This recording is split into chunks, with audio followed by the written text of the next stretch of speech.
Hello friends, I am Achal Gupta. Let's discuss about question number 3A syllabus 2016 का जो CMA final SFM का old syllabus का जो question paper था उसकी सॉल्यूशन मैं करने जा रहा हूँ दिसंबर 2023 का। ये क्वेश्चन नंबर 3A है। 3A scheme A, scheme B, scheme सी। ये क्वेश्चन बहुत बार आपके एग्जाम में पूछ चुका है, बहुत इजी क्वेश्चन है। इसमें आपसे क्वेश्चन क्या कहा गया है? Mr. Karan has invested the three mutual fund scheme as per the details below. Scheme A, scheme B, scheme C है। डेट ऑफ इन्वेस्टमेंट 01/12/2023, 01/1/2023, 22 है, 23 है और यहाँ पे 1 मार्च है। अमाउंट इन्वेस्टेड ये है। तो यहाँ पे net assets value at the time of investment ये दिया हुआ है। Net assets value at the time of investment. Dividend 31 मार्च 2023 का दिया हुआ है और नेट एसेट्स वैल्यू इस पीरियड का दिया हुआ है। अब आपसे क्वेश्चन क्या पूछा गया है? Assess the effective yield per annum basis in respect of 3 schemes Mr. Karan up to this taking the 365 days in a year। Effective yield निकालनी है आपको। तो रिटर्न निकालने के लिए आपको क्या करना पड़ेगा? टोटल होल्डिंग पीरियड रिटर्न यहाँ पे जनरली निकाला जाता है। होल्डिंग पीरियड रिटर्न, इसमें क्या होता है? P1 minus P0 plus dividend divided by P0 into 100। तो यहाँ पे तो टाइम पीरियड निकालना पड़ेगा, एनुअल रिटर्न निकालनी है। तो 365 यहाँ पे डेज, कितने डेज के लिए आपने इन्वेस्ट किया वो निकालना पड़ेगा। तो सबसे पहले टाइम पीरियड स्कीम फर्स्ट का, स्कीम सेकंड का, स्कीम थर्ड का। और ये तो आपको नंबर ऑफ यूनिट नहीं दिया हुआ, तो नंबर ऑफ यूनिट निकालना पड़ेगा कि कितनी इन्वेस्टमेंट किया हुआ। तो इन्वेस्टमेंट की अमाउंट दी हुई है और किस रेट से आपने इन्वेस्टमेंट किया हुआ है वो दिया हुआ है, तो नंबर ऑफ यूनिट भी पता चल जाएगा। तो बहुत इजी क्वेश्चन है। तो सबसे पहले हम वर्किंग नोट आपको फर्स्ट देखते हैं। Calculation of time period of investment. Investment क्या? इन्वेस्टमेंट की टाइम पीरियड है। Time period of investment. अब कौन कौन सा इन्वेस्टमेंट है? स्कीम ए, स्कीम ए कहाँ से स्टार्ट हुआ है, कहाँ तक का पीरियड है स्कीम ए का? अब देखिए 01/12/2012, 01/12/2022, 31/03/2023। तो डेज यहाँ पे कितना हो जाएगा? 31 दिसंबर, 31 जनवरी, 28, 31 दिसंबर, 31 जनवरी, 28 प्लस 31 मार्च, 121 डेज। अब आपके पास दूसरा स्कीम हो जाएगा स्कीम बी, 01/01/2023, 31/03/2023। तो इस पे डेज कितना होगा? जनवरी का आपका 31 डेज, 28 डेज फरवरी का, 31 डेज। तो कितना हो जाएगा? ये 90 डेज हो जाएगा। अब आपका तीसरा आता है scheme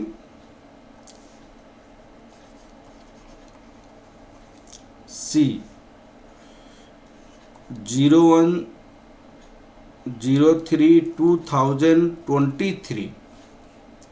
31/03/2023।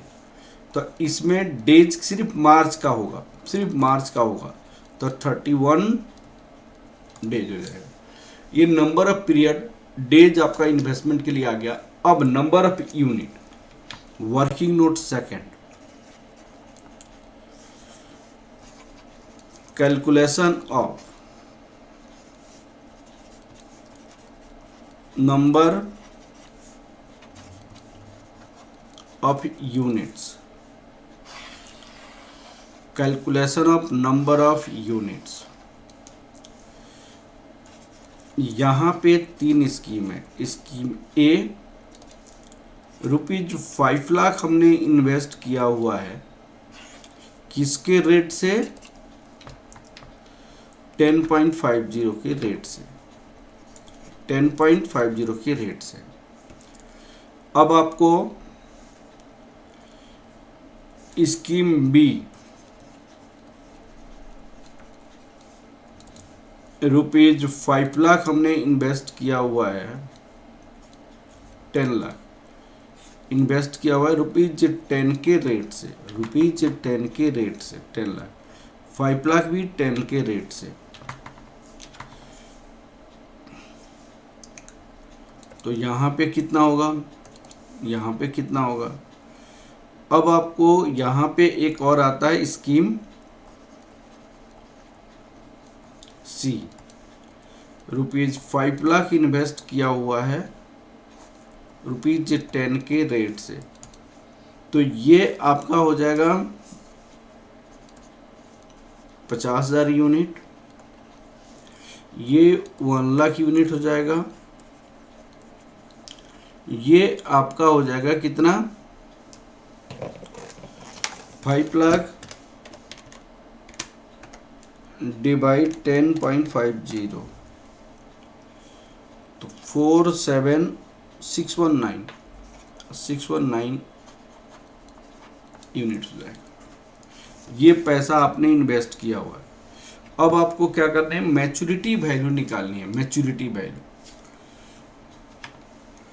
Working note 3, calculation of maturity value of each scheme.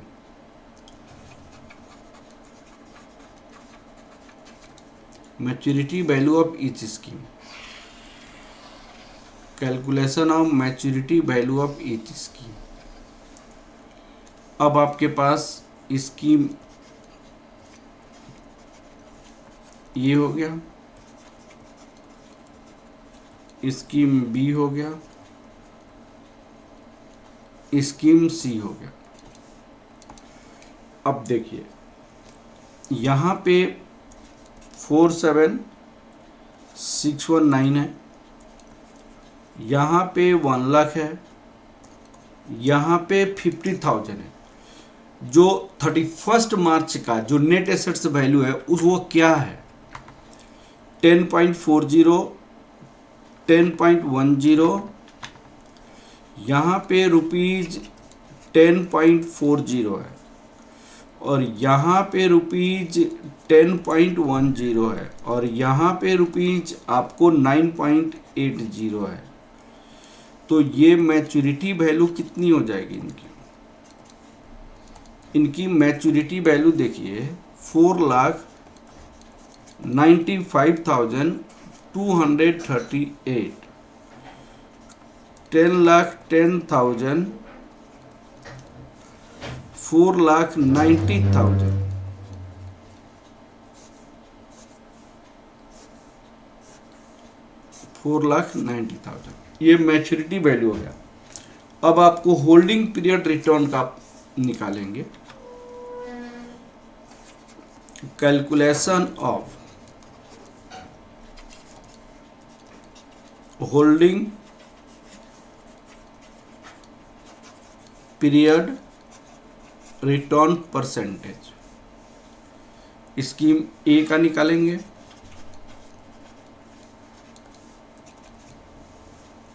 $4,95,238 minus 5 lakh plus 10,000 जो डिविडेंड मिला, यहाँ पे 5 lakh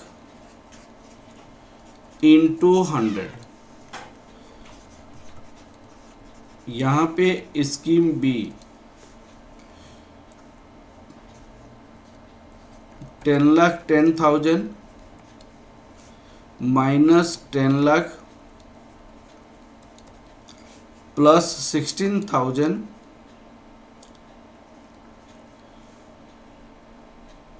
16,000 whole divided by 1 lakh into 100। यहाँ पे डेज कितनी है? 1 डेज। 365 divided by 121। यहाँ पे डेज कितनी है? 365 डिवाइडेड बाई 91। अब आ जाता है scheme C. 4,90,000 minus 5 lakh plus 8,000 whole divided by 5 lakh into 100। 365 divided 31। अब देखिए इनकी रिटर्न निकालें। होल्डिंग पीरियड रिटर्न का परसेंटेज का फॉर्मूला क्या होता है? यहाँ पे P1 dividend minus P0 divided by P0 into 100। अब बताइए पहले में आंसर कितना हो जाएगा? 3.16% पर एनम। सेकेंड में आंसर कितना हो जाएगा? 10.42% पर एनम। थर्ड में आंसर कितनी है?